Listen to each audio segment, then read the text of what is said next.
stood alone, away from the noisy group. All were talking at once, saying farewells to Nathan's grandparents. The tears in his dark eyes embarrassed him. It is not manly, he thought, for a 12-year-old to let tears roll down his cheeks. He really wanted to cry and sob, as the others were doing. It had been wonderful to have a real grandfather and a real grandmother living in his home. The year of their visit had passed much too quickly. Now they were returning to their home in Israel. Would he ever see them again? He really loved them. If only they could stay in the United States all the time.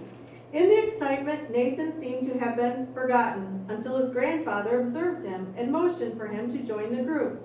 Nathan refused by turning away. He heard his grandfather say, "You all should stay here. I want to talk to the boy alone.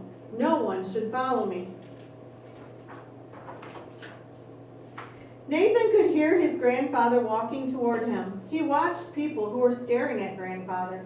The long curls hanging on each side of his head, almost to his shoulders, swung back and forth against his beard as he walked. Forelocks, grandfather called the curls. His coat was black and long, coming down close to his ankles. His hat was black and had a brim. He wore black pants, black shoes, and black stockings.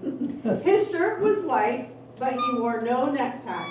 This is the way a real Jew should dress, grandfather had said.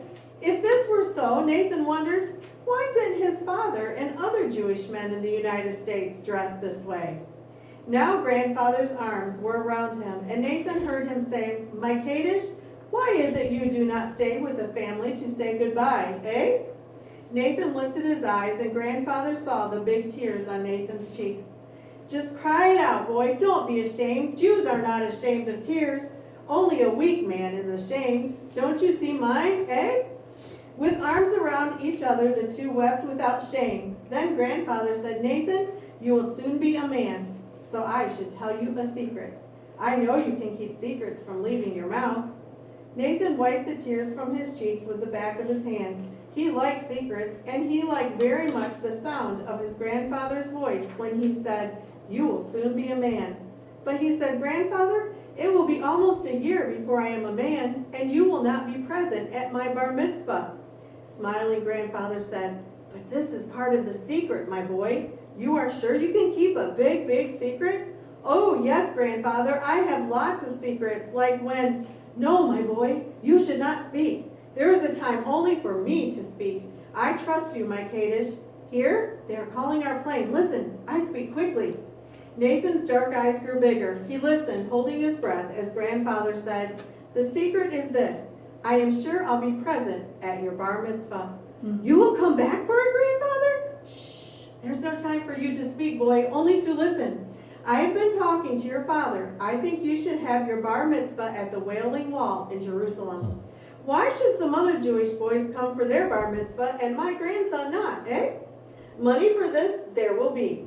You'll see, Jerusalem is where the Messiah will come someday, and Jerusalem is where my grandson becomes a man. Just read your Torah, boy, and keep the secret. Keep that good mind of yours busy and those big eyes wide open, yes?" "But grandfather, I've heard that the Messiah has already come." "Impossible, impossible," grandfather exclaimed. "Never even say such foolishness." As Nathan started to speak, he was told, "Shh, here is your father." "After all this preparation, father, do you want to miss your plane? Mother is worried. See her? She is first in line, saving a place for you. Is your last goodbye safe for my son then?" Grandfather winked at Nathan. Patting the little cap which Jewish boys wear on certain occasions, he replied, "My last goodbye is safe for my grandson." And perhaps his father is jealous? Grandfather took time to give Nathan's father a big hug and 2 kisses, one on each cheek. "Shalom, shalom," which means peace, he said.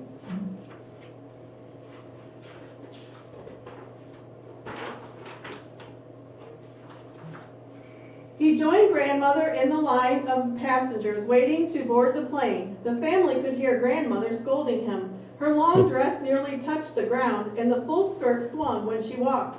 Her head had been shaven when she was married. Now it was covered with a wig and a babushka. She was dressed in the proper clothing of an Orthodox Jewish. Between scoldings, grandmother turned and threw kisses to the family. They knew her scoldings meant nothing. Grandfather knew this too. He did not turn back nor wave. Instead, he walked straight ahead, through the ramp and onto the giant airplane. Perhaps he didn't want his tears to be seen, even though he had told Nathan Jews are not ashamed of tears. Nathan watched as the plane moved down the runway, rose quickly into the sky, and was lost to sight. He and his parents waved white handkerchiefs long after they knew the beloved grandparents could no longer see them. They turned sadly toward the parking lot. Nathan trailed behind, deep in thought. Could it be, as grandfather said, that Messiah would someday come to Jerusalem? Or was it true, as he had heard somewhere, that Messiah had already come? Could it be that person, whose name he was not allowed to mention, was really the Messiah? Nathan wished he knew. Yeah.